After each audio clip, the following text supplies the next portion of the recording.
Alistair, for y'all, he is a Redwood Energy staff person, but before that, he was an electrical engineer and he's worked in software development in Silicon Valley. And he came to us first as a volunteer, and then he's so smart and so competent and so cool and all the rest of that. You'll see. We hired him on to help us work on this multifamily version of the calculator, which we had worked with for years, but he helped us get it over the finish line and make it work and look good and get peer review and all that. So yay, Alistair! Take it Oh, great. away. Looks good. Thank you. Okay. All right. Just to start the journey off a little bit about myself. So, as Sean said, I'm not quite steeped in this industry like many of the other speakers here and lots of you who are listening. My background, as he said, is electrical engineering, but my electrical engineering was all on the low voltage side, not on the 120, 240 volts. But anyway, I've adapted to that. As I said, been spending time in tech industry doing a whole variety of roles from product marketing, product management, engineering, sales support, and all that stuff. And anyway, eventually I got forced into a career change, and I just thought, well, I've always had this interested in energy efficient homes. And I was kind of thinking back, well, have I really? Then I was thinking back to this interview I had about 12 years ago on Sandhill Road with with some people, and they threw this question at me saying, "If you had $200 million, what would you spend it on?" And of course, being Sandhill Road, a bunch of VCs were probably thinking of grandiose things, but I was thinking, I'd start looking into what you could do with energy efficient homes. So I have actually had that for a long time. So as I was doing this, a friend of mine, Steve Schmidt, who's here, I hope he's still here, he suggested I put me in contact with Harvest, and eventually they said they were doing a pilot for a radiant floor system. So that was my introduction into putting heat pumps in my home. And also I spent the time doing the analysis myself of what I thought the sizing had to be. And meanwhile, they went off and did a manual J. And I kind of scratched my head and I thought, well, based on all the information they've asked me, how can they get an accurate manual J out of it? But I think that's a debate in the industry right now, from what I'm hearing from other people. So that's been going superbly. And in fact, it was a topic of a Ask Sean show. So that's how I first, I think, met Sean. Um, then a couple of years ago, I started doing this Electrify America electrification coach, which was just kind of fun stuff just to learn the basics of what you're supposed to teach people. And then they put me in contact with somebody in Southern California. And then I suddenly realized, yeah, it's one thing just listening to the course, it's another thing actually telling people how to go about doing it. So then I thought, all right, let's get this what diet calculator that Sean just mentioned that Tom had written and looked down at it. And I thought, okay, I can do a few improvements to that. And I showed it to Sean and he kind of liked it. And then he said, well, would you like to do a multifamily load calculator for us? So in between all that, there's a lot of digging into the National Electrical Code and lots of interpretation of what the National Electrical Code is. And in between that, you go online, you say, well, what do other people say? And then you go on the Mike Holt forum and you read what they have to say, and you realize that they haven't got a conclusive interpretation of some parts of the code either. So there's a power group, and I got myself on that, and I volunteered to help on the a subgroup that was looking at the electoral codes. And Brennan was saying, well, I want to put more examples in to help people understand the code. And so I said, well, how about just rewriting the code so it's understandable? And he said, yeah, we could do that too. So I have a section on there that hopefully makes the section on ranges a lot clearer, and we'll see whether or not they decide to accept my proposal or not. So with that, as I was building the multifamily load calculator, I said to Sean, well, I can kind of do this in isolation, but it would really help to have something to try it out on. So in came the Meridian project, which Sean has already spoken about with Herb this morning. Really quite a fascinating project. I heard about it last year and was kind of blown away. I thought this is really, really cool. So just to summarize, to recap, for those that might have missed it or forgotten, with all the other information that's come along, the goal is 95% off grid, although I saw figures of 99 there as well. But, megawatt of solar, 5 MWh of batteries. It's pretty intense. And so to put this into the spreadsheet, I had to kind of understand, well, how is this all wired together? And I got hold of all the building diagrams. And I started studying the one-line diagrams, which were part of a 450 megawatt, sorry, 450 megabyte PDF of all the drawings. And my 8-year-old laptop was kind of struggling to scroll through these massive diagrams. But that was another learning experience for me. But the key part there was, which was discussed earlier, was the automatic transfer switches that were for each apartment so that they could go completely off grid. And part of the problem at the time is that some of the apartments needed 100 amp panels and some of them needed 125 amps. So now you've got two different sizes that you need for your automatic transfer switches. So not only are some of them more expensive, but now you've got two different parts to stock, and you've got to hope that nobody gets it wrong and puts 100 amp in when 120 amp should, 25 amp should be in. So it's a cost and a simplicity thing. Um, so also in doing this, you had to figure out, well, what's the actual name? The NEC talks a lot about what's the nameplate of your system. And I find that if you go to the manufacturer's website and you try and figure out what the nameplate is, it's incredibly hard. In fact, what I found was the best way to find out what the actual nameplate specification were to find a friend who's got one and ask them to take a photograph of the nameplate of the actual device. Again, that's thank you, Steve. And then the other thing in here is that this is three-phase, so I had to go through the whole calculator all over again. Not all over again, but I had to re-go it and make sure it could also work for three-phase as well as the regular split-phase 240 volts. So you'll have seen this before, and this is really what the tool helped produce was these particular diagrams. So if you can remember, this was a baseline. This was what the original design was, and it was coming out at I don't know, well over 140 amps for the panel for the three-bedroom unit, which was really the big one. And the reason the three-bedroom unit was bigger was because there was a heat pump in every bedroom, plus one for the main living area. And so this is what pushed this over. So if we go into I'm just going to flip now into the actual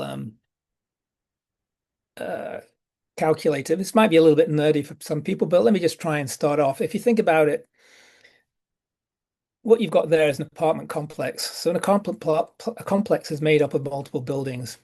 So for Meridian, buildings 1, 3, and 5 were the same, 2 and 4 were the same, and 5 and 6 were individuals. And then you've got different quantities. So you've got three of these buildings and two of the other, and oops, and so forth. Um, And then the other thing, and you can specify is whether it's a single phase or a three-phase system and so forth. The actual buildings themselves, if you look here, everything in white is what you enter. Everything else is either fixed or derived data. And so here we can specify that this building is made up of studios. Oops, I'm going to take this away. It's made up of 3 studios, 3 one-beds, 3 two-beds, and three beds.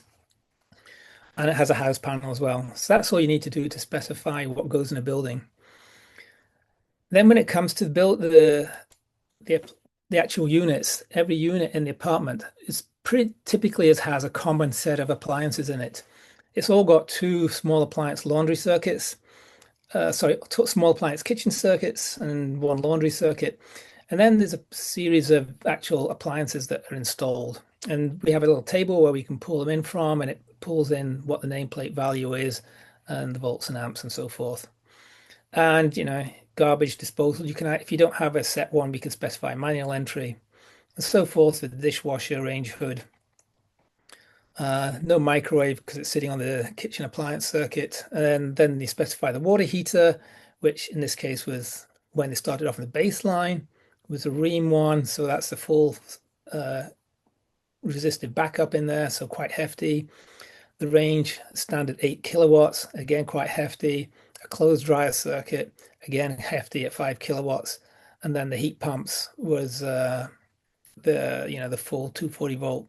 Well, it's now Evoca, now Innova, the renamed branded themselves. So if you pop over to there, so that applies. This is common to all of the appliances. When you pop over to the 3-bedroom one, you can kind of see we've got all the same appliances down here again. And then we have these three columns here, which are the different pathways through the electrical code. So is it a new building? Is it a existing building? The part two, which nobody uses because it always comes out higher, which you can see from here. The panel amps is 190 for the standard. And then this is just a calculation, intermediate U1 for doing the whole building calculation. And then one of the nice things about this is we can do lots of playing around. This is for, say, a standard one here. I could say, all right, I'm just going to custom one for all the three-bedroom ones, and we're going to use the Braun one and put that one in there, and you can override it for that. So that makes it very flexible. So I'm going to just skip there, and then here we got the heat pumps before theirs. So if we go back to this diagram, the first thing that we said, well, let me just step here. If you look, I'm going to actually go back to the building one. I kind of like going to the building one's kind of nice. So you can see the three-bedroom one. I'm going to highlight this one here. We're at 143 amps for the three-bedroom one, and that ties in with this one here. So the next first step that we did was we said, okay, let's move this down to the Ream, where is it? Water heater. We're just going to choose the actual shared circuit one. And you can see that's gone from 4,000 down to 400 and just about almost 440 watts. And if I go back to the building, you can see this one. It used to be 140 odd. It's now down to 135. And you can see that's down to about 135 there. So you can see how quickly we can do that. And then we're going to go to change the eFOCA as well. And then if you go to change the eFOCA down to, say, the wall mount Pro, which was about 1800 watts, and you go back and look at the building, it's now down to 109 amps. And as you can see, that tallies up with 109 amps there. And then the next thing we're going to do is we're going to get rid of the clothes dryer. And we're just going to say that's no device. So that's gone completely. And now you can see this has dropped down to 100 amps. And we're almost bang on the limit there. And then this is the last thing that I think Sean talked about in the story is we're trying to persuade them to go and use the watt zipper rather than the standard one. And that drops that down to 1800 watts from 8000. And if you look back in here, the calculation, it's down to 88 amps, which ties up with that. So basically you can see with this tool, it's really easy just to come up with the diagram that we just had there, get the numbers out to do that. I want to just applaud this. All of you who are watching this, this is like, you know how we've talked about neighborhood decarbonization? An apartment complex is a neighborhood. Every 18 apartments is roughly equal to one city block of housing, 18 houses per block. This is 131 households that he's planning out here. And you can see how this can add up to transformer sizing, neighborhood level infrastructure, and how the planning that can be done here, also with EV charging, but the appliances in the building can make a huge difference on can you do neighborhood electrification without infrastructure upgrades or not? And this is a planning tool that's distinct from other planning tools. It's specific for apartments, which have their own code. And yeah, it's cool. Keep on going, Alistair. I just want to Okay. talk it up. I'm like, this is really important. Yeah. Just one quick one to show you if you want to see what a house panel looks like. When you're entering the house panel, it looks very much like how you would document any panel with the breakers, with the circuits down here, the breakers and so forth. You can do 1 amp or 1 pole or 2 poles here. So here we have a dry here showing us 2 poles. And then this is a three-phase panel. So you've got phases ABC, ABC, ABC, and so forth. And then you categorize it. Is it lighting? Is it some miscellaneous? Is it receptacles? Is it a motor and so forth?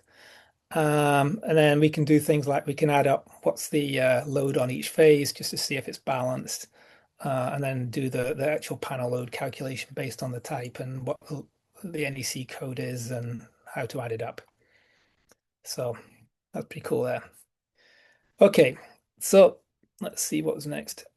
So the next one was another homeowners association. So this is condominiums rather than apartments. So these got individual homeowners, which means you've got a whole different set of, I should say, sort of political challenges to deal with the homeowners, whereas at least with an apartment, you're the owner and you can kind of dictate what you want to do. Um, so they came to us because they were facing a few challenges. So the first one being is that come January 1st, the Bay Area Air Quality Management District is going to mandate that any new hot water heaters have to be zero NOx, which basically means they've got to be electric. So that was one thing that was sitting over them. How did they solve that problem? Then another challenge they had was EV charging. So what you're looking at here are 12 buildings with 20 or 21 condos. Each building has got 24 garages. Only four of those garages are connected to a panel in an actual condo. The rest of them are connected to the house panel of the building. And so you've got three or four garages on a 20 amp circuit where people are plugging in their level one chargers, which works fine if one person plugs it in. It doesn't work when two people plugs it in because it's going to trip. Then the other problem is that it's being paid for by everyone in the apartment complex and the whole not apartment, the whole condominium complex. So there's the equity problem there, who's paying for and who's getting it for free kind of thing. There's 244 homes here, so it's pretty massive. Four transformers on site. So on top of that, then a lot of the homeowners said, "Hey, we want to put air conditioning in here." Others have said, "Yeah, we'd like to do electrification." But the homeowners association was really kind of afraid to let people go ahead because their concern was, well, what happens if we let a few people go ahead and electrify? And then maybe the 10th, 13th, 12th, 13th, or whatever, all of a sudden they find, well, there's not enough power in the building, or we might need to upgrade the site transformers. What do we do then? Because now you've let some electrify and now the rest can't. So they were basically putting a hold on it till they could get some understanding of what was going on. And they'd had a previous contractor come to them and started doing some calculations, and then they ghosted them.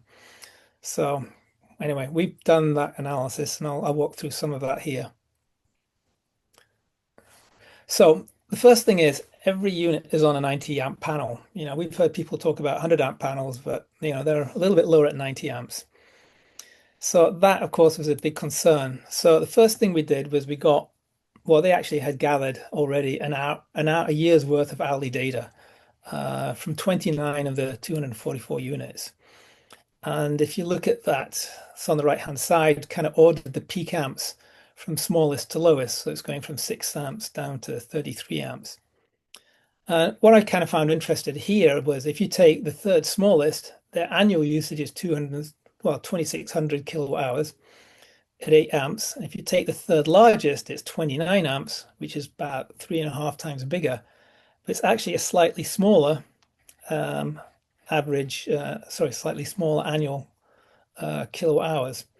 So, just because you've got a large hourly peak doesn't mean to say you're necessarily a big guzzler of electricity. It's kind of interesting from that.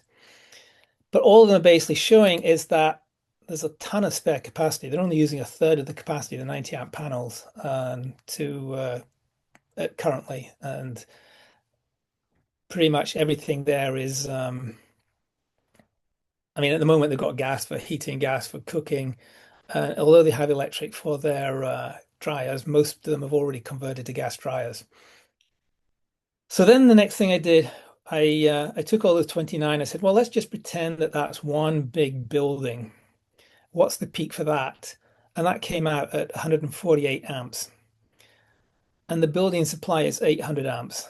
And that was kind of like, whoa, and 29 is actually bigger than more condos than the biggest building, which is 21. So again, the conclusion of that is that there's just lots of capacity at both the unit and the building level for them to electrify. And I think that was a big eye opener. Well, it's surprising for me because I haven't seen these sort of data before, and it was a big eye opener for them. So the one challenge they've got is that this is what the water closet, they have a closet for a water heater in there, and that's the existing gas one. It's kind of like two photographs stuck together because I did the upper and lower together. As you can see, not much room, not much space in there. It's vented to the outside. And then another challenge is that they're also using that for their heating as well. So they're using this system. It's made by a company called Apollo, which alas is no longer in business. But here's your gas tank, water heater tank. You take your hot water, feed it through some coils, and then you blow hot air over it. And this is a picture of what the larger unit looks like. So because of that, they can't really replace their hot water tank without replacing their internal heating. So we ran through a little exercise and just thinking about, okay, so how do you go about electrification? So here's the baseline. This is what the actual load calculation is for the building beforehand. It's about 53 amps. Then I said, okay, let's go add some heat pump space heating. And you can see that it bumps it up by a fair amount here. It's still manageable. And then we say, okay, let's put in the hybrid heat pump water heater. So this is the big one with the 4 kilowatt resistive, 4.5 kilowatt resistive backup. And that adds a fair chunk too. So now you've done two out of the four things that you need to electrify. The third one was electrifying the induction range. And of course, this little dotted line in here is basically indicating what your capacity is. So now we've added the 8 kilowatt induction range. Unfortunately, it's blown over it because it's kind of showing our capacity now as negative. So this is where we're just doing electrification without thinking about it. And this is where we're thinking, all right, how can we do some sort of what we call power efficient design or do some smarter choices in what we choose for appliances. So this is just switching to the dedicated circuit heat pump water heater and you see bang, it's a huge difference there, just getting rid of those resistive heating elements that may or may not be used ever, but they count a lot towards the load calculation. Then the next thing was, okay, let's switch to either a copper or what's the SIPR range, one of these 120 volt ones. And that again makes a huge difference again, bringing it down. Then the last one is okay, let's go switch to the combo washer dryer. And then that just remove that 30 amp, 240 volt circuit that you've got for the dryer, which a lot of people aren't using because they're on gas dryers, but let's get rid of that. And that just shows up in a decrease of the baseline because effectively that's what we're doing. We're changing the baseline from when the building was used. So now we have four, electrification items there in the home. We've gone from 53 amps to 64 amps. So we've added 11 amps, a mere 11 amps, and fully electrified the home in that time. And that still leaves a lot of capacity there for the few homes that are connected to EV, have connected directly to their garage so they could do EV charging if they wanted to. So this was kind of like I like this because it's a nice little journey showing you how you increase electrification and then you start thinking, okay, how can we be smart and bring this back down again? Interesting one now on the actual building load calculations.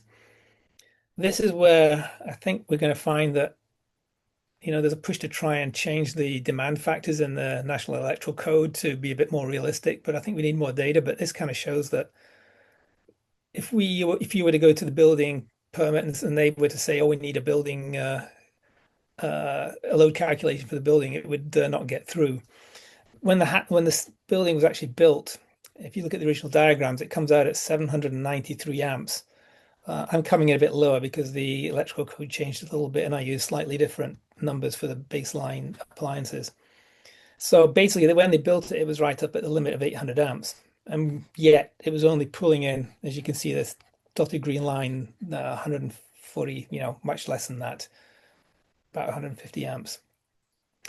The difference between these two for people who are nerdy is that this is done using the NEC part 2, and this would be assuming you could use the 220.84, which is the alternative, which normally comes out lower, but in this case it comes out higher. But anyway, you can see how it grows.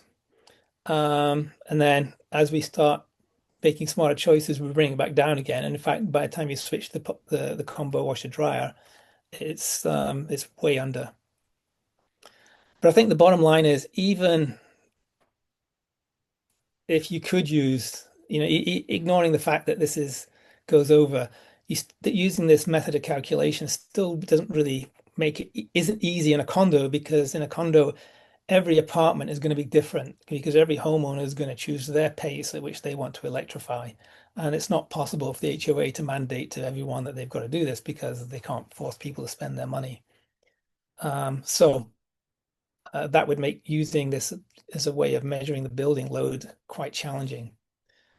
But there is an alternative, and that's the 220.87, which is basically looking at the historical data.